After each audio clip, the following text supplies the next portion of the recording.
DATV, and the Greater Dayton Area League of Women Voters present Meet the Candidate. Hello, I'm Andrea Bauer, a member of the League of Women Voters of the Greater Dayton area. I am here today with the candidates running for the Clayton Council at Large.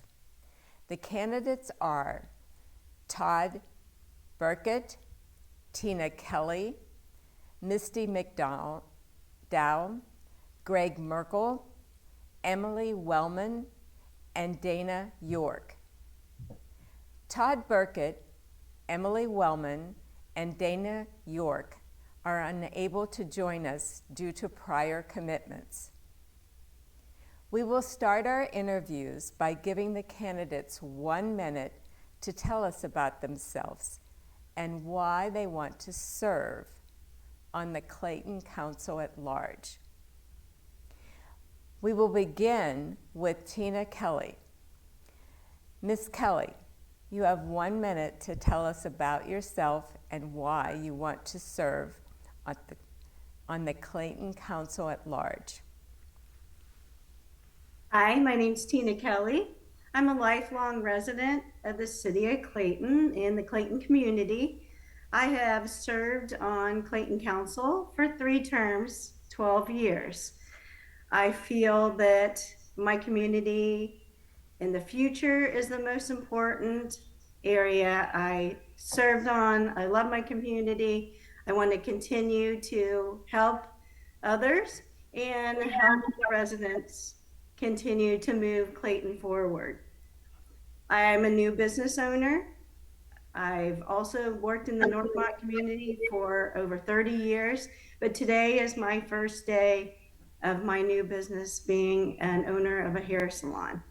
So I feel like economic development, businesses, moving forward with our future and our community is key to our continued success. Thank you very much, Ms. Kelly. Misty McDonald, the same. We would like you to introduce yourself and tell us why you would like to serve on the Clayton Council at Large. Good morning. I am a certified psychiatric nurse practitioner and a family nurse practitioner. I am also a business owner with a doctorate degree. I have lived in Clayton for 22 years and have been an active volunteer in my community for 18. I currently serve on the Clayton Parks Advisory Committee, and I have been dedicated to the community. My reasoning for seeking city council is because I want to play an active role in making decisions for the community. Thank you very much, Ms. McDowell. And Greg Merkel, tell us a little bit about yourself and why you would like to serve on the Clayton Council at Large. Good morning. My name is Greg Merkel. I am a lifelong resident of the city of Clayton, Randolph Township. Moved into the area in 1969. My dad had a drugstore business at the corner of Main and Dogleg Westbrook Road for a number of years. And I worked in the drugstore for a number of years. Work experience-wise, I worked at Wright State University for almost 38 years, retiring at the end of 2021. But in the interim, I got involved with city government, being involved in the Clayton City Charter being written back in 1997-98, and have served on city council since 2010. And I felt it was important to be a participant in working to try to drive and lead the city forward productively in a positive fashion so the city could be successful. Thank you. I will ask each candidate the same question. You will have 2 minutes to speak to each question, and then I will move on to the next candidate and give them 2 minutes to respond.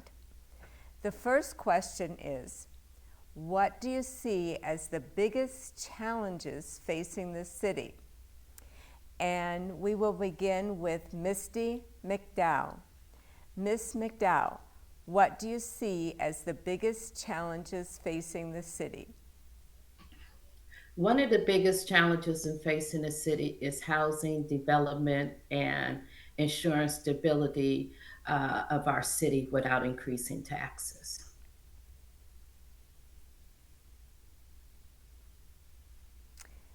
Thank you, Ms. McDowell. Tina Kelly, what do you see as the biggest challenges facing this city? Ms. Kelly. I see one of the biggest challenges is leadership moving forward. That's one of the most important issues that I have moving forward with leadership in our next round of council and the mayor election, working together as a whole, accomplishing things together as a whole, not to mention sustainability of the future of our city. I feel like housing is definitely one of the top priorities, infrastructure, bringing new businesses into our community to sustain ourselves so we can allow the city not to be burdened by taxes. Independent leaders, strong communities thrive on moving the city forward with those type of issues. We need to develop a director of development, which we've had to cut because of the fact that we had our increased income taxes. So now that we are sitting into the future, we need to bring in a strong economic developer to bring forward our development to the future. Also working together with our current school system, Northmont City Schools, and working together with all that so we can increase enrollment, so we can increase rooftops to the community. We need to do a smart development and not just any development. So we need to bring in those type of things in our future. Our first question is, what do you see as the biggest challenges facing the city? Mr. Merkel, See the city, I'm sorry. go ahead. Okay, I see the city facing several challenges, significant challenges. Economic development is a big one, and it drives several different areas. The city needs to grow in order to diversify its tax base, so taxes aren't just on the back of property owners. So you need businesses and income tax to help bring more money in to help support services that people want to have and need. You need the infrastructure costs, which are high, which you need to have that paid for. So that like I say, economic development drives infrastructure improvement as well as everything else.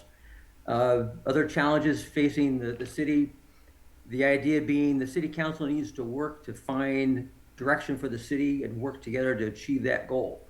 The city put together, a 5-year economic development plan that we need to be working on to achieve. And part of that economic development plan is bringing in business and additional residents. The population of Clayton really over the last 20 years hasn't increased, any more than less than 100 persons in the last 20 years. And that is not sustainable for a city that's seeking to grow and develop and to bring services that people want and need. Services and other things that the city provides cost money. And, without that growth, there's no additional revenue to support the things that the people want and need. So all these things kind of interplay: economic development, infrastructure growth, diversification and improvement of housing so people can live in the community.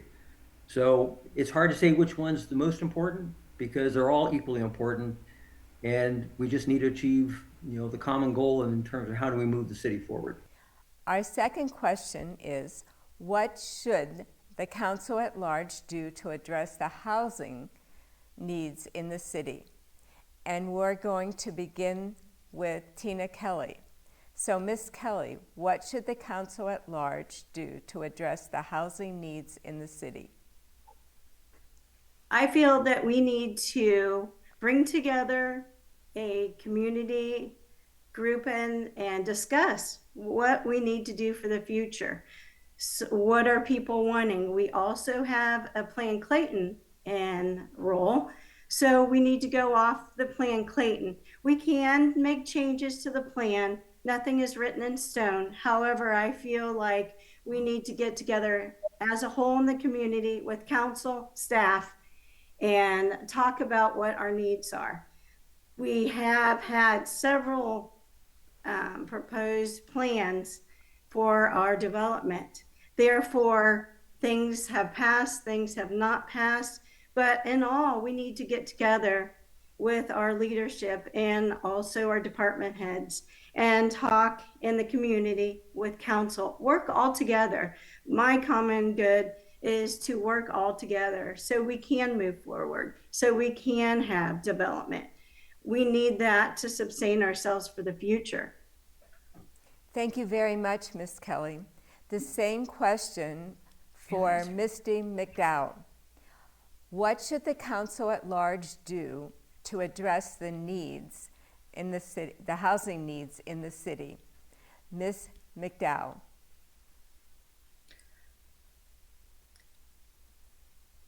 It is the duty of council to engage the residents of Clayton, to listen to their concerns and advocate for them. One of the proposals that being proposed currently with the council is housing.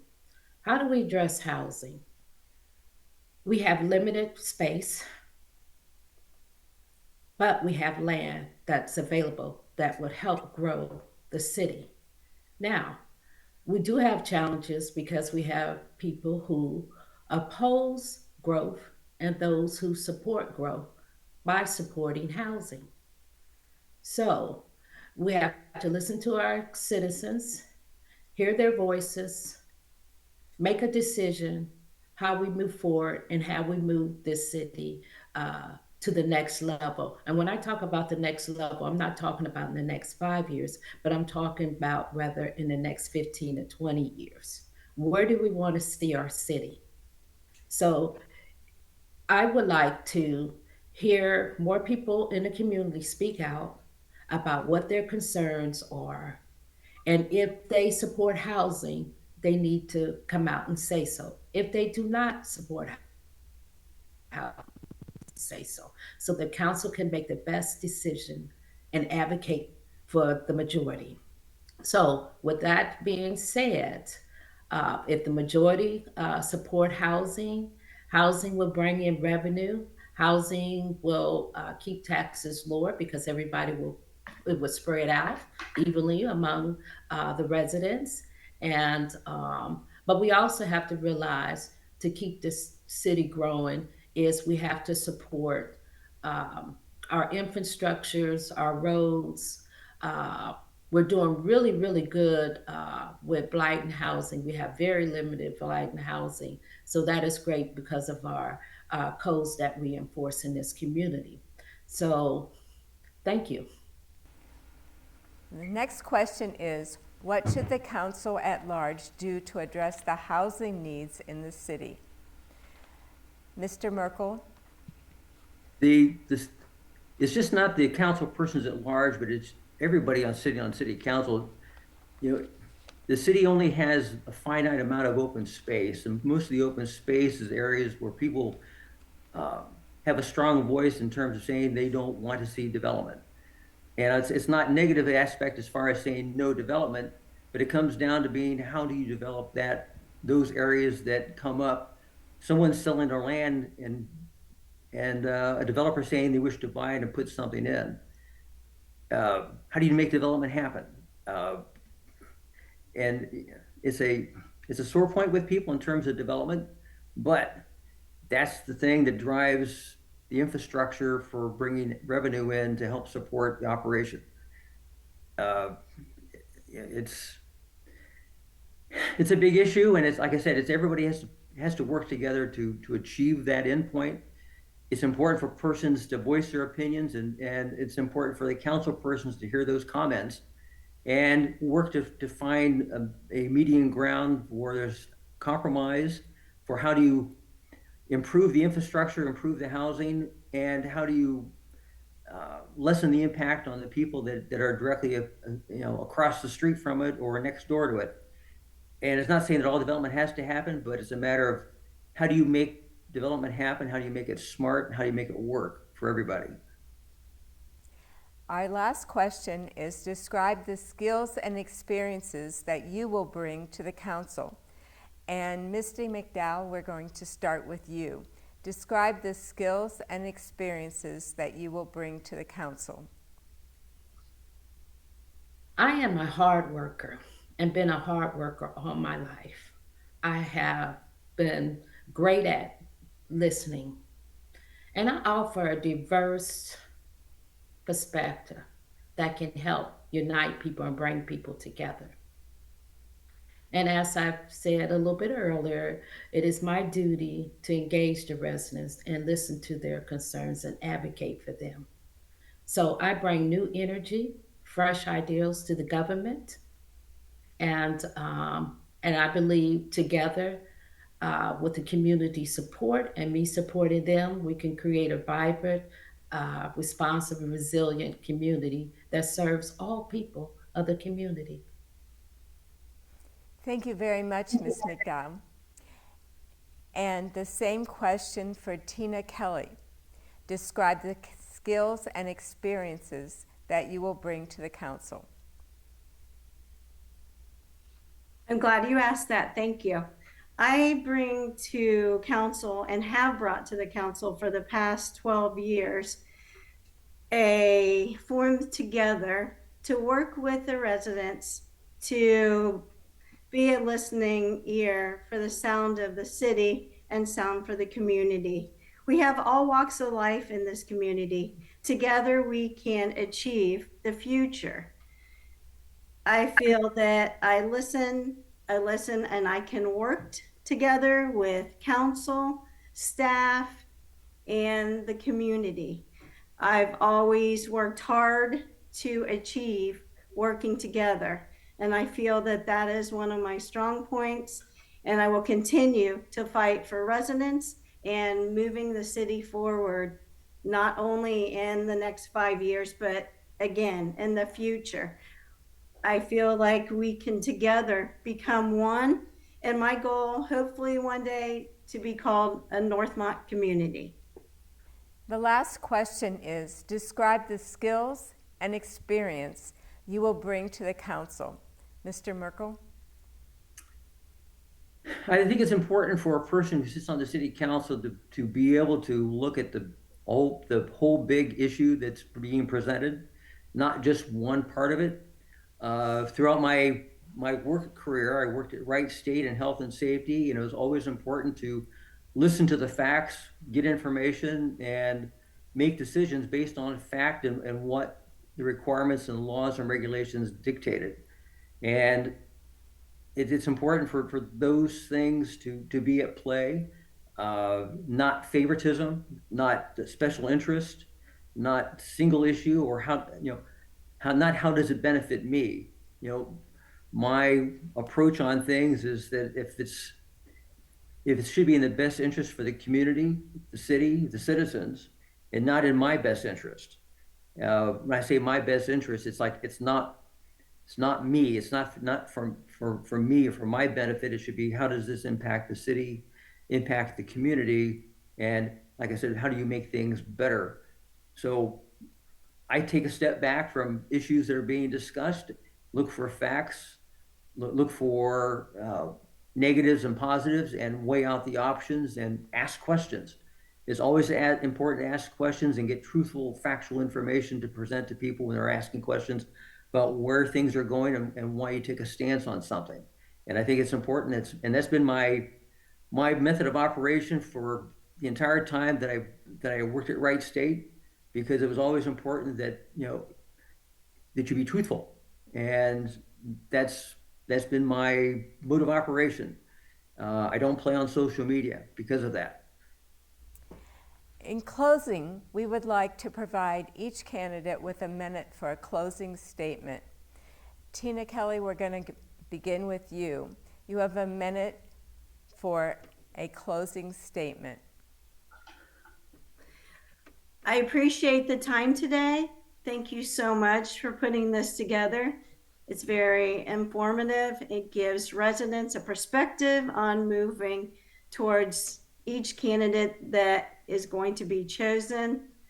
I completely appreciate the fact that I can work with everyone And I love my community, want to continue to grow, feel that we need to, again, work together so we can grow this community. I appreciate everyone's opportunity to have an input and say, and we together will listen and move forward to our community. Also, I appreciate the fact that November 4th is Election Day, and I would be honored for your vote. Thank you so much. Thank you, Ms. Kelly. And Misty McDowell, the same, a closing remark. Ms. McDowell. I would like to thank the League of Women Voters for hosting this platform. And I would like to thank the residents for listening, because it is important for us to hear your voices. I would like to serve on council. I would like your vote on November the 4th. Please come out and vote. Thank you, Misty McDowell for City Council. In closing, we would like to give you a minute for a closing statement. Mr. Merkel. I want to thank the League of Women Voters for this opportunity. I think it's important for the voters to hear how the candidates present themselves on the issues and what they feel is important. I think it's important for persons to understand what's going on, and I think it's also important for people to be informed about how government works and ask questions of the people that you've elected to lead them. It's always been, I'll say, an open door policy for me. As far as you have questions, ask me. But I think it's important for persons to be involved. It's important for persons to be a participant. It's important for people to get out and vote. You know, it's easy to complain or make comments about something. It's, you know, if you're not involved in the process, you know, where do you go with things? So on the November 4th, get out and vote, make your choices, and hopefully you support me in my candidacy to serve on the City Council. Thank you all for your participation today. Good luck with your campaigns. The League of Women Voters encourages all candidates to run an issue-oriented campaign. Our goal is to educate the voting public and strengthen our elected political process. The annual Voter's Guide will be distributed beginning the first week of October in the Dayton Daily News, AIM Media suburban newspapers, and at local libraries, schools, and businesses. Early voting for the upcoming election begins October 7th at your Board of Elections, or you can request an absentee ballot. However you decide to vote, your opinion matters and helps make our democracy work.